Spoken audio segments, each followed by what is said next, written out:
Si me ponen ahí el título del tema de hoy, uno siempre aprende, nunca cesamos de aprender, o por lo menos esa es la actitud que debemos tener, y como cristianos más aún.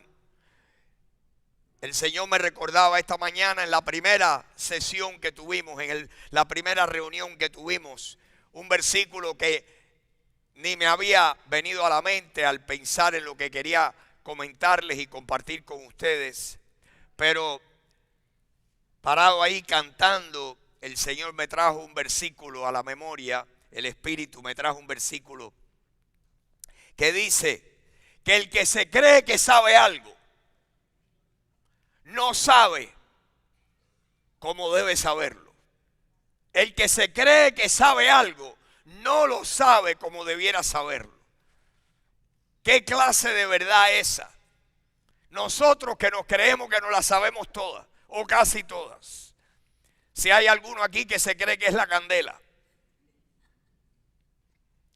tengo una noticia. Usted verdaderamente es la candela, pero apagada. Usted necesita la chispa del Señor. Necesita que el Señor le enseñe algo.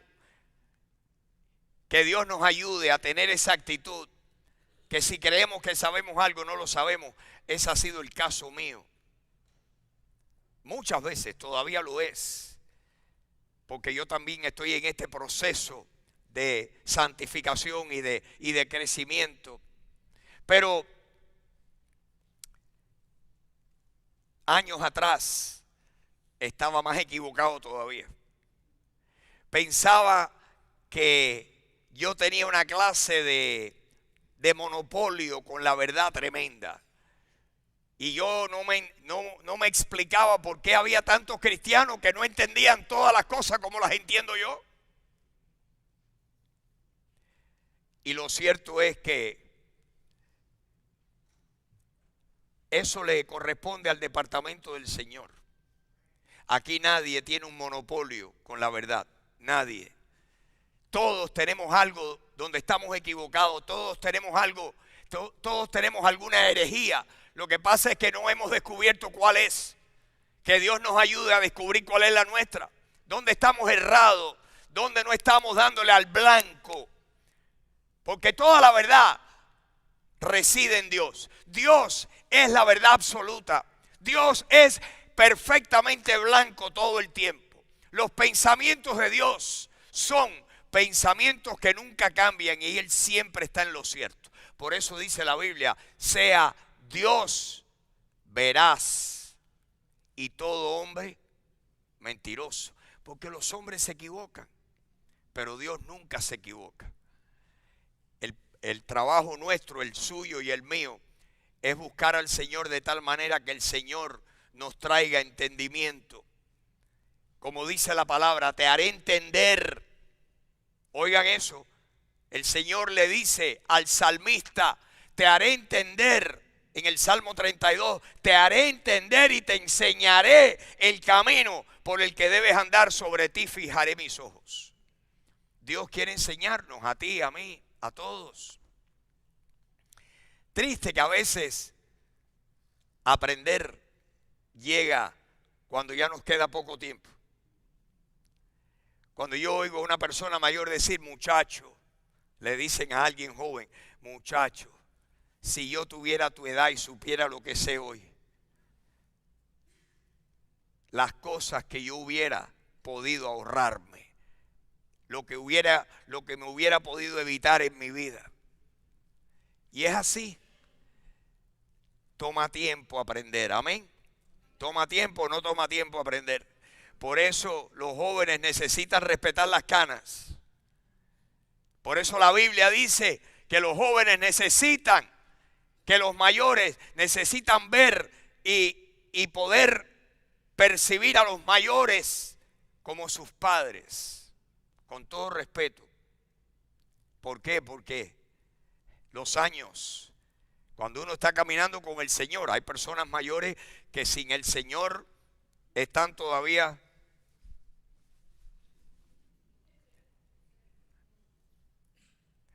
Pero cuando uno camina con el Señor, Dios nos va enseñando.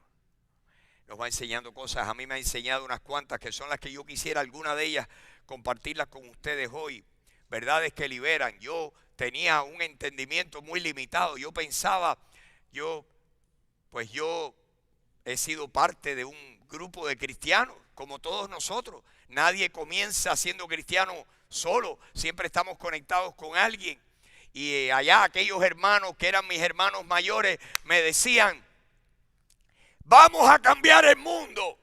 Tú puedes cambiar el mundo. Y yo lo entendí mal. Yo pensaba que yo podía cambiar el mundo. Con el andar del tiempo me di cuenta, chicos, no cambio nada. Y Dios empezó a enseñarme, no, el mundo, yo no necesito la ayuda tuya para cambiar el mundo. Es más, que el mundo está en las manos mías, no en las tuyas. Y qué verdad más dura de recibir, que muchas veces, mis hermanos, a duras penas, es más, si no es por la intervención de Dios en nuestras vidas, no solamente que nosotros no podemos cambiar al mundo, ni podemos cambiar a nuestra familia, ni podemos cambiar a un vecino, ni a un familiar, con dificultad nos cambiamos nosotros mismos. ¿Cuántas cosas tenemos que venir y decirle: Señor, no puedo, pero tú sí puedes? Señor, yo necesito que tú me empoderes. ¿Cuántos necesitan aquí ser empoderados por el Señor para cambiar? Imagínese usted que usted quiera cambiar a un hijo suyo. Dios, por eso Dios nos dice que oremos, que modelemos a Cristo, que demos buenos consejos, que seamos amorosos. Esas cosas sí las podemos hacer, pero el poder para cambiar solamente lo puede poner Dios. Dios es quien puede cambiar a los seres humanos. Dios puede cambiar a otros cristianos. Yo cometí el error años atrás de pensar: ¿cuántos cristianos hay que están equivocados? Y sin embargo yo estoy en lo correcto. ¿Qué le pasa a esta gente? Como me tenía el Señor que pasar, meterme en el taller de maestro y decir: espérate, necesito aquí darte más cincel y martillo, y tallarte y quitarte todos estos pedazos innecesarios en tu vida. Hace años, les voy a contar, pasando tantas crisis, frustrado, porque yo decía: aquí estoy dándole todo lo que tengo a la iglesia, pero yo quiero que ustedes miren la iglesia. Y ahora tiene este tamaño, pero antes era así. Era ya un solo edificio allá abajo, y antes de eso era una escuela, y antes de eso era una casa. Pero miren ahora este lugar. ¿Cuántos hay aquí? ¿Cuántos hay allá? Unos cuantos cientos. Miren estas 4 paredes. ¿Cuánto hay aquí? 100 o 120 pies de largo o de ancho, por 100 o 90 u 80 de profundo. Miren bien, yo quiero decirle a usted en esta mañana, óigame bien, que Dios es muchísimo más grande que estas 4 paredes. Que Dios está haciendo una obra muchísimo más grande que la que estamos haciendo nosotros aquí. Que nosotros no somos la última Coca-Cola en el desierto. Yo no lo soy, usted no lo es, nosotros no lo somos, nadie lo es. La única Coca-Cola en el desierto es el Señor. Ese sí es el que es absolutamente necesario. No sé cuántos han tenido la oportunidad, y les recomiendo que lo hagan si pueden, ir al cine. Yo no sé cuánto tiempo hace que no voy al cine, pero esta película, The Jesus Revolution, la revolución de Jesús, basada en la historia real, en una historia real de un pastor que se llamaba, está con el Señor ahora, tiene un nuevo nombre ahora, pero se llamaba Chuck Smith. Y Chuck Smith era un pastor en una iglesia un poquito moribunda en el sur de California en 1970. Y a aquella iglesia entró un hippie, porque ese era el tiempo de los hippies. Los hippies. Hoy en día ya no se habla de los hippies. Pero antes toda la gente hablaba de los hippies, esos hippies cochinos que no se bañan, no se pelan. El barbero tiene hijos y se están muriendo de hambre los barberos. Lo que hacen es fumar, y empastillarse. El tiempo de los hippies, los 60, esa fue la revolución social, la revolución moral, la revolución cultural en los Estados Unidos en los años 60 y en los años 70. Y fue especialmente más aguda, nada menos que en el estado loco de California. Todas las cosas raras salen de California. Y allí, Chuck Smith, la historia de Jesus Revolution es la historia de aquel pastor y de ese joven hippie que llegó allí a la iglesia y le dijo: ¿y usted espera que los jóvenes vengan a Cristo? Ustedes no son atractivos, ustedes aquí repudian y rechazan, se les nota en la cara que ustedes no quieren a esta gente. Y aquel joven fue tan influyente que aquella gente cambiaron y se convirtió aquella iglesia en lo que hoy en día es un movimiento de iglesias en el mundo entero que se llaman Calvary Chapel Churches. Hay cientos de ellas, pocas en español en el mundo hispano, pero en el mundo americano y en otros lugares muchos Calvary Chapels, iglesias numerosísimas, muy concurridas, que están haciendo un trabajo tremendo. Hay cientos de esas iglesias y mis hermanos, quiero decirles algo. Esas iglesias, con el grado de éxito que han tenido, tengo que decirles que son una gotica en el océano de lo que Dios está haciendo en el mundo.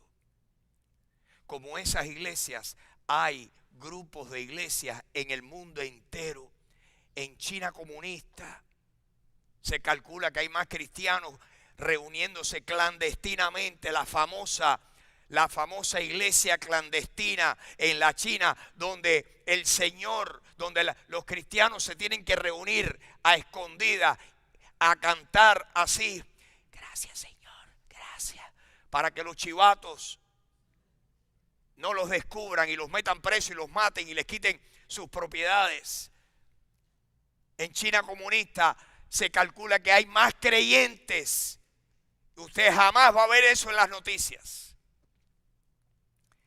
En China comunista hay tantos cristianos como hay tantos informantes que están penetrando la iglesia.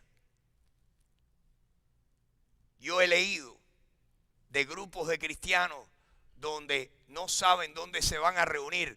Y durante la semana el Espíritu Santo les tiene que decir: vayan a tal lugar, y allí se congregan, llegan, y otros el Espíritu los movió para llegar a un lugar y congregarse, y donde no se hizo ningún anuncio. ¿Usted se imagina eso?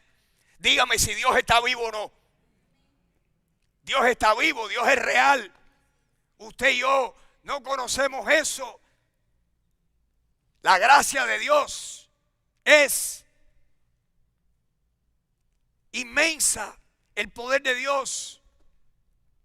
Y Dios nos da a nosotros lo que Él escoge darnos a nosotros. Y yo hace muchos años pasé por un proceso de trituración, la verdad, trituración en mi corazón, frustrado, enojado conmigo mismo, enojado con otro. Hablaba y no, porque fulano está diciendo esto y porque mengano y aquel enseña tal cosa y la otra cosa, y Dios ahí trabajando conmigo. Yo recuerdo llegar a un punto en mi vida hace más o menos 20 años donde Dios me enseñó: mi iglesia es mucho más grande de lo que tú te imaginas, y el que tiene la responsabilidad de mi iglesia no eres tú, soy yo. Y yo me atreví en aquel momento, un día, a decirle: Señor, yo quisiera ver tu iglesia como la ves tú. Yo quisiera ver tu iglesia, tu cuerpo.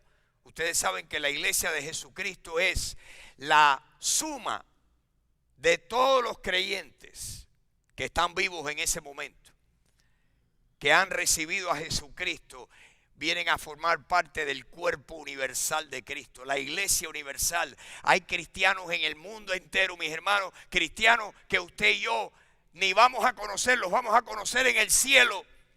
Pero del lado de acá usted ni se imagina quiénes son. Están en los lugares más remotos, en las culturas más diferentes a la suya y a la mía. Comen diferente, hablan diferente, se besan diferente, cantan diferente, se visten diferente. Y usted dice, esa gente, esos son hippies. Como rechazaban a los hippies. Y no nos damos cuenta que lo cierto es que la caja de Dios, la caja en la que vive Dios, la caja de Dios es inmensamente mayor que la caja que usted piensa que vive Dios. Dios es más grande que eso. ¿Cuántos entienden eso? Que la caja donde vive Dios, ni usted se la imagina, ni yo me la imagino. La caja de Dios es mayor. Dentro de la caja de Dios caben una cantidad de cosas que ni usted ni yo nos imaginamos. Y al final del camino, lo cierto es que quien es responsable por cada ser humano en el mundo es Dios, y no somos ni usted ni yo. Y Dios me ha enseñado. Miren, le voy a mostrar un versículo, si me pueden dar Romanos capítulo 14, Román o Roberto, no sé quién está ahí atrás. Romanos 14, 12. Este versículo ha liberado mi vida, porque yo he intentado cambiar a las personas y esta verdad me ha liberado, ha roto las cadenas de mi entendimiento, de manera que cada uno de nosotros, ¿cuánta gente? Cada uno dará a Dios cuenta de sí. Yo no soy responsable por ustedes. Yo soy responsable de presentarles la verdad como yo la estoy entendiendo, como Dios me la está dando. La responsabilidad de responder a esa verdad es de cada uno de ustedes. Yo soy responsable a ustedes, pero no soy responsable por ustedes. Usted y el mundo entero vamos a pararnos delante de Dios, cada uno de nosotros. Yo voy a estar ahí. Yo tengo suficientes dificultades conmigo mismo en este momento. Yo lo que quiero es que Dios me halle fiel. Y yo espero que usted también. Y lo cierto es que yo antes quería cambiar el mundo y ahora digo, Señor, quien único puede cambiar el mundo eres tú. Señor, yo voy a hacer lo que tú me des para hacer. Pero yo voy a entender que al final del camino, cada persona va a tener que hacer con la verdad que tú le enseñes lo que determine. Y cada persona va a tener que pararse un día delante de ti y decir, ¿qué hice yo? Dios nos va a pedir cuenta. Cada uno de nosotros dará a Dios cuenta ¿de quién?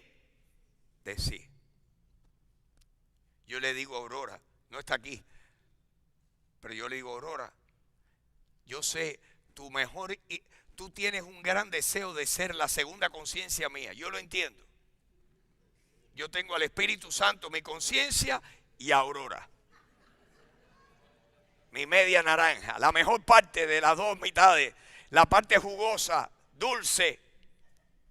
La mía es una naranja agria, es un híbrido. Una naranja híbrida.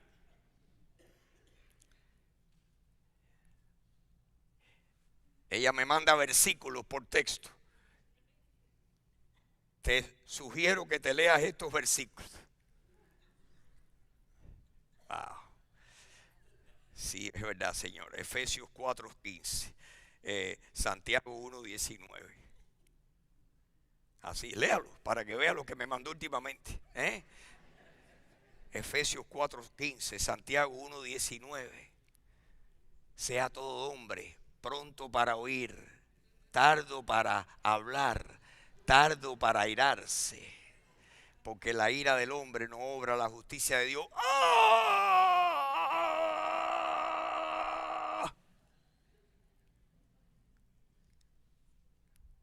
Qué bueno que Dios nos da esposas prudentes y virtuosas, ¿eh?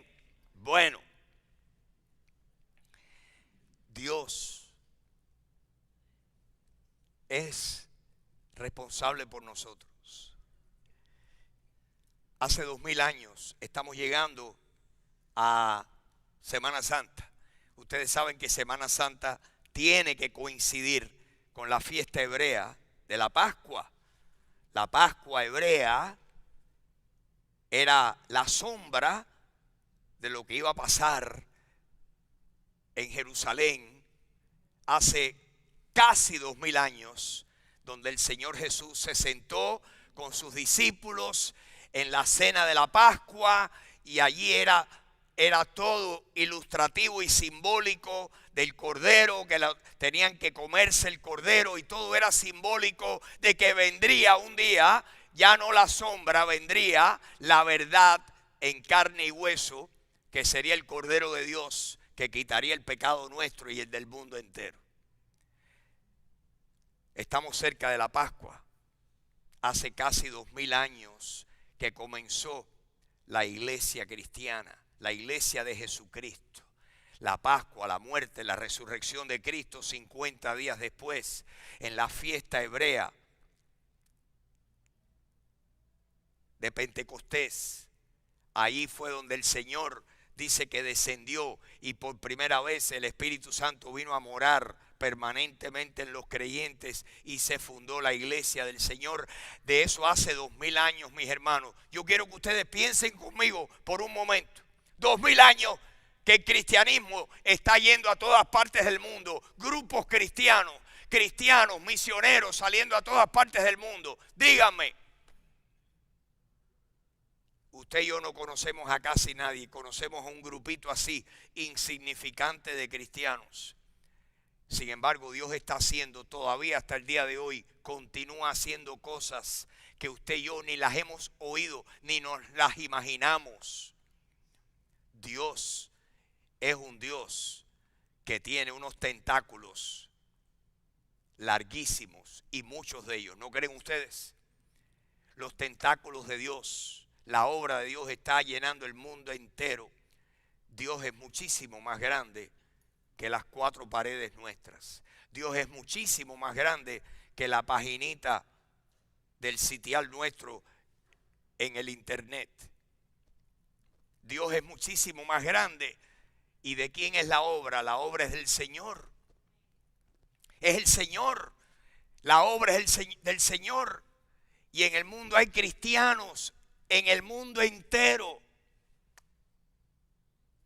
que se han llamado de distintos nombres. Yo quisiera hoy repasar con ustedes cuáles son las cosas fundamentales de la fe. Pero yo quisiera mostrarles este versículo en uno de mis capítulos favoritos de la Biblia, que es el capítulo 10 según el Evangelio de San Juan. Juan capítulo 10. Este es el capítulo donde Jesús le habla a sus discípulos y a los no cristianos y les dice: yo soy el buen pastor. Les dice ahí: el buen pastor, que soy yo, su vida da por las ovejas. Hay otros que dicen ser pastores pero son ladrones, que son enemigos, porque el ladrón no viene sino para robar, matar y destruir. Pero yo, el buen pastor, he venido para que ustedes tengan vida y para que la tengan en abundancia. Nada más que Jesús hace eso por usted y por mí. Jesús es nuestro buen pastor. Y ahí en Juan capítulo 10 nos habla el Señor de lo que el buen pastor hace. Dice: yo, el buen pastor, yo conozco mis ovejas y las llamo, y ellas conocen mi voz y me siguen. Y yo las saco y las llevo a mis ovejas, las llevo a pastear en verdes pastos. Eso es lo que el buen pastor hace. Entonces, en ese texto que les acabo de contar a grosso modo, por favor, les va a tomar 5 minutos leerse San Juan capítulo 10. Pero en ese texto, todo ese racimo de versículos, está este, que dice el versículo 16, le dice a sus discípulos, allí que estaba hablando con ellos en el primer siglo de la era cristiana, oigan esto, piensen conmigo, allí les dice a ellos y nos los está diciendo a usted y a mí me lo ha dicho, yo también tengo, ¿qué cosa? Otras ovejas. ¿Sabía usted que el Señor tiene otras ovejas? Y todas son especiales para el Señor si son de las de Él. Nosotros siempre pensamos, Dios es especial conmigo, pero es que Dios es especial con todos sus hijos. Si tú eres una de sus ovejas, Él te ama a ti tanto como ama a la otra que es también de Él. Dice, yo también tengo. Así que dígame, ¿tiene el Señor? ¿Qué tiene el Señor? Yo también tengo, ¿qué cosa? Otras ovejas. Otras que no son ¿de dónde? Que no son de este rebaño. No son de este redil. Eso lo dijo en el primer siglo. ¿Cuántas ovejas ha tenido el Señor desde el primer siglo hasta el siglo XXI? ¿Cuántas? El número nada más que lo sabe el Señor. El Señor ha tenido millones de personas que han venido a Él y que son sus ovejas. Mis ovejas, dijo en Juan capítulo 10, yo las conozco, las llamo, ellas me oyen y me siguen. Y después dice, y yo les doy vida eterna a mis ovejas y no perecerán jamás, ni nadie las arrebatará de mi mano. ¡Wow! ¡Qué tremendo eso! Mis hermanos, qué tremendo. Tremendo. Ya entonces les dice, yo también tengo otras ovejas que no son de este redil. Aquellas también, ¿qué dice el Señor? ¿Debo qué? Traer. ¿Y qué van a hacer esas también? Oirán mi voz. ¿Y qué más? Y habrá un rebaño. Evidentemente no era el rebaño ese, era otro rebaño. Y además de eso, ¿qué es lo que va a haber? También un pastor. Y Dios me ha dicho, ¿cuántas ovejas tengo yo? ¿Qué sabes tú cuántas ovejas tengo yo? Y quien se encarga de las ovejas mías soy yo, no tú. ¿Verdad que sí, Señor? ¿Verdad que sí? ¿Verdad que sí? El Señor hace 2000 años que está levantando su iglesia. Mis hermanos, ustedes saben cuántos cristianos han habido y hay ahora en el mundo. Ustedes saben cómo son las iglesias en África. Hay cientos de miles, si no millones de cristianos en África. Primero, que hablan en su dialecto o en su idioma. Segundo, que adoran con su música. Tienen una vestimenta diferente. Si algún africano de eso entra aquí así, lo traen directo en una nave de tiempo que cambia el tiempo y nos lo sueltan aquí. Nos asustamos aquí esta mañana. Que lleguen los zulus aquí, que miden 7 pies. Bailan diferente. ¿Y quién es el responsable por eso? ¿Usted o yo? Ustedes saben que los cristianos en la historia cometieron graves errores porque los misioneros salían de Estados Unidos y de Gran Bretaña, y ustedes saben lo que hacían cuando llegaban al campo misionero, por amor al Señor. Todo es con una buena intención, pero a veces uno está equivocado. Le decían, no, ustedes tienen que cambiarse su manera de vestirse y ustedes tienen que cambiarse ese pelado que tienen, y trataban de americanizar y de formar un nuevo cristiano que no tenía nada que ver con eso. Hubo un cristiano en la China a fines del siglo XIX, británico, que se llamó Hudson Taylor. Y Hudson Taylor llegó a la China y se dio cuenta y dijo,